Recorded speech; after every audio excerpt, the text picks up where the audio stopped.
Okay, so why do most solopreneurs fail? This is the video for today.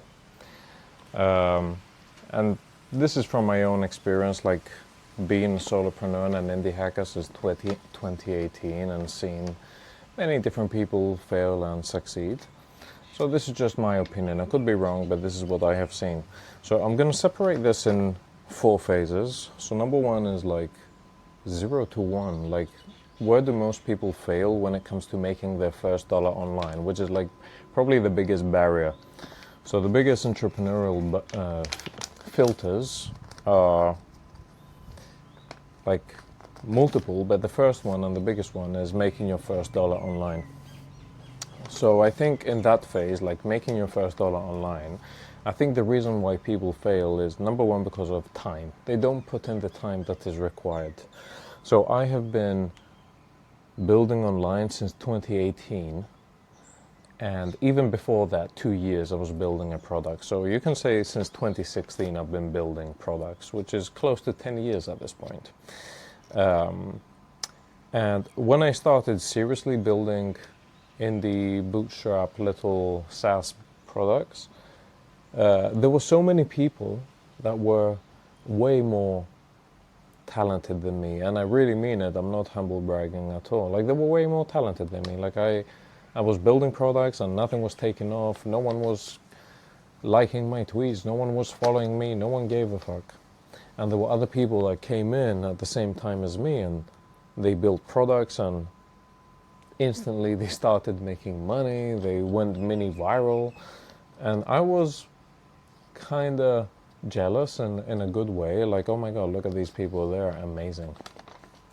But 9 out of 10 of those people have quit. I don't see them anymore. And that is, I think, the biggest number 1 thing is that, okay, you cannot expect to change your life in 6 months, you know, like it takes years. That's number 1, okay?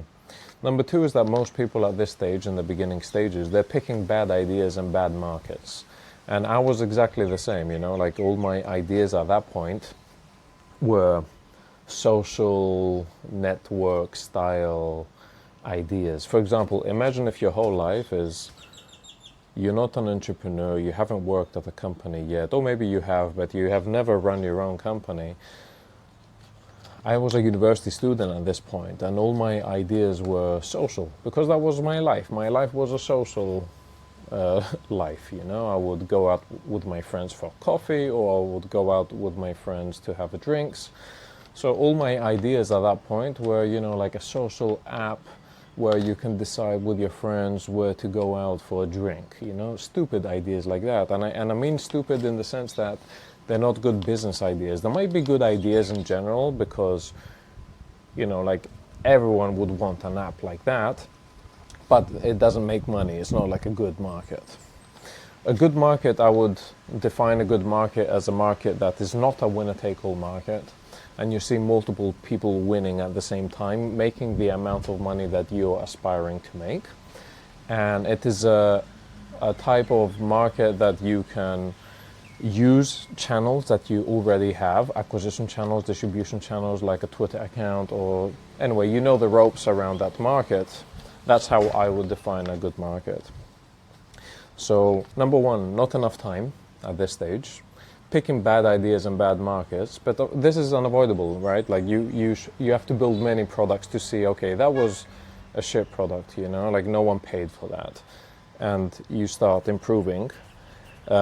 Because ideas are very important. Many people think that ideas are not important, but I think ideas are everything and nothing at the same time. They're nothing because without good execution it doesn't matter, but at the same time they're everything because, like, it's way more. I think this is from Cortland from Indie Hackers. This quote is like, it's very difficult to become a 10x executioner, like to execute an idea 10 times better. But it's so easy to pick a 10 times better idea. So bad ideas is one of the main reasons why people fail at this point. And the other 2 reasons is that they are too afraid to expose themselves. in the sense that they're afraid to fail in public, like people might see them and they might feel bad. When in reality, no one cares, like even those people that I've been talking about now that quit, like no one remembers them. And that's a good thing, actually. It's liberating. And the last reason is that they're too scared to charge money. And maybe it's because again, it's an identity thing, like they are not businessmen themselves, or they don't make a lot of money themselves, so they assume that everyone else is like them and no one is going to pay money for what they have.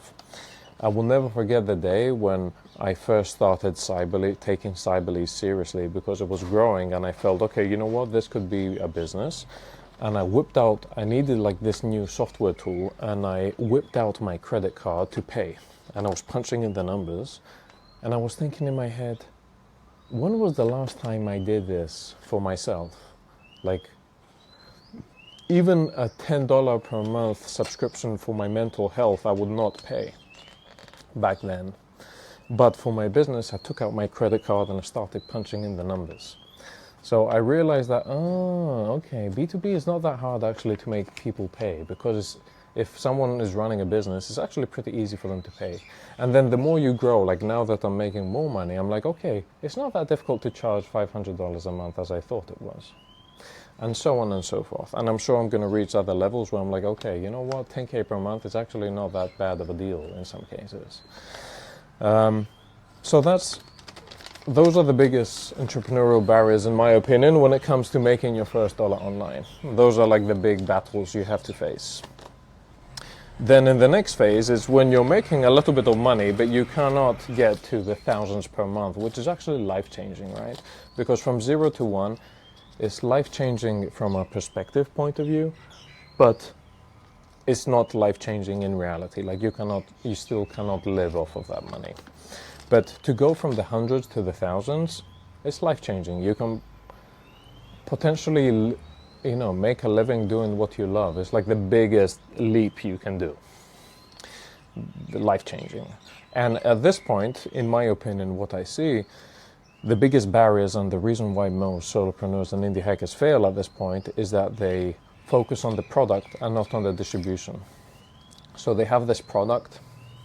It's making like, let's say $200, $300, $400, $500 a month, and they feel like the way to make more money is to make their product better, when in reality they just need more customers. It's probably good enough if people are paying for it already. So people, I think, at this stage should focus 90% of their time on distribution and only maintaining the core product. Keep the product as simple as possible. Actually make it as a positive thing. That's a very nice hack, like in a world of bloated products, because everyone is bloating their products with features. Keep your product simple, invest all your time in marketing, and actually be proud of your simple product. That's what I did with Cyberlease, and it's still the same damn product. So simple. Then so that's number one barrier. They're focusing way too much on product rather than distribution. And then another barrier here is that they start launching new products as well. They're like, oh, you know what, I'm stuck with this product. It's not making any more money. Let me build a new product. And usually what happens is these people, they have a portfolio of products and they're all making $200, $300, $400, $500 a month. And none of them can change their lives, and collectively even they cannot really quit their jobs and go full-time.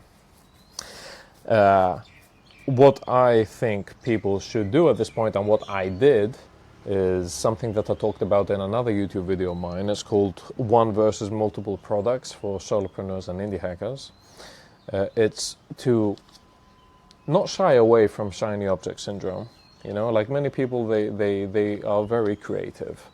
But funnel all that energy that you have into building distribution, like fall in love, instead of building new products or new features, fall in love with building distribution. You can go have a look at that video, because this is a way more complicated topic than I can go over now in 10 seconds. I talk about it for half an hour. But essentially it's about making the shift at this point from artist to athlete. So in the beginning, when you're trying to find that product that is making $100 a month or $200 or $300 a month, you have to think out of the box, come up with ideas, come up with the MVP, launch the MVP, so on and so forth. But at this point, you have to become an athlete, like do the same shit every day, double down on your marketing, focus on that one product, and frankly, be a little bit more boring, okay? And that's how you go to the thousands per month. And in many cases, this is enough to live your dreams, Like I was living my dreams. When I quit my job and I was making like 4K per month, honestly, if I was still at 4K per month, I would be 80% as happy as I am now. It's the most life-changing leap you can make. Then how do you go from the thousands to the tens of thousands? Okay, what are the biggest barriers here? And I think the biggest barrier here is, like many people, they want to stay solo forever. And I was the same, like this was a big barrier for me to break in my mind, because I hated every single boss that I had in my life. Every single one of them. I hated them. Hated their guts. I felt better than them. I felt like I was wasting my potential. I felt like they were assholes, even if they were not. And for me to hire someone and become someone's boss was a very difficult task. But you have to make a choice, Like I remember thinking, oh my God, this is ironic. Well, life is ironic in general, but, like I will end up becoming what I once hated. You either die a hero or you live long enough to become the villain, as the Joker says. So learning to delegate and hiring 3 VAs. I have 3 virtual assistants that work online. We never have meetings. They work an average of 2 hours a day. I pay them full time. They work 2 hours a day. We never have meetings. We have 1 meeting per week altogether. And I try to be the best boss I can be. Well, not boss, we work together. I don't consider them my employees. But yeah, learning to delegate is like a huge entrepreneurial barrier in my opinion. Most people, they want to stay solo forever. But there's a true limitation there. To go from the thousands to the tens of thousands, many times it takes, some volume that you cannot perform and handle alone. And also here, to go from the thousands to the tens of thousands, you need to go back to square one in many cases, right? You need to reconsider everything with an open mind. Use your shiny object syndrome to find that next lever of growth. I talked about it again in that video, one or multiple businesses for solopreneurs. I talk about this, like how I identified at every one of these levels, the next lever of growth. So to go from 0 to 1, my biggest barrier was exposing myself to the world and not being afraid to fail in public. To go from the hundreds to the thousands, it was to focus on distribution and find that one distribution channel and go B2B and not build a unique product. There were multiple things that I had to break free of, and I discovered Cyberlease and Twitter, and that took me to the thousands. To go from the thousands to the tens of thousands, I had to have an open mind and experiment 20 different times with Cyberlease and new offerings, and I came up with a productized service on top of the newsletter, and that took me from the thousands to the tens of thousands. And then I had to build a team as well, because it was too much for me to handle.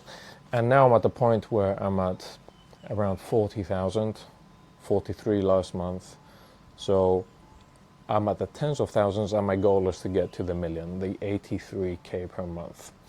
And at this point, in my opinion, the biggest barrier here is just sheer volume. Of course, it's all about direction, like the 80-20 of the 80-20 of the 80-20, dropping everything else, focusing on one thing, doing it really well, but then pouring gasoline on the fire and having enough volume. So let me try and explain this maybe. Let me see. So my favorite meme of all times is the midwit meme. And I think that with the midwit meme, you can explain pretty much the whole universe. Everything can be explained with a midwit meme. And what this is like, it's a normal Gauss distribution, where on the left side you have a very dumb and simple-minded person, and on the right side you have a very smart person, and in the middle you have an average person, which overcomplicates everything. Now, in the very early stages, I think it's all about volume. It's all about launching multiple products, this and that, the other. Then you end up, like here you need to launch multiple products, get in front of many people. Like my best friend in Greece, I remember back in the day, now he doesn't want to build a product of his own. He's working a remote job, he loves his life. But back in the day when he used to go into the office, he was inspired by me, and he also wanted to build a business. And I remember that he sat down for like 3 months and he built this product, and then he posted on Reddit twice, and he got around 25 comments, and he DM'd another 5 people, and he said, you know what, no one wants this.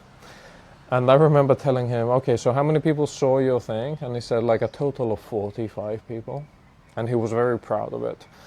I was like, dude, do you want to check my analytics? Like, I have less than 100 customers, and I get like across Twitter, LinkedIn, and SEO, I get like 1 million, and cold email, I get like 1 million impressions per month. Like I reach 1 million people per month, and I have less than 100 customers. And my friend reached 40, and he thought he would have 10 customers as well. So in the very beginning stages, you need a lot of volume. And here in the middle stages is where you need a lot of direction, I think. You need to test multiple things, a bit complicate your life actually, try multiple things and just find the right direction, where to point your vehicle. And then, where I am now, I think it's again volume. I think it's just like pouring gasoline on the fire. So this is how I interpret everything. I could be wrong, but these are, in my opinion, like I don't know how to get to 1 million a month, 10 million a month, whatever. I have no idea. But up until 1 million per year, I think this is the roadmap. Let me show it to you, and that was it for the video. Very simple.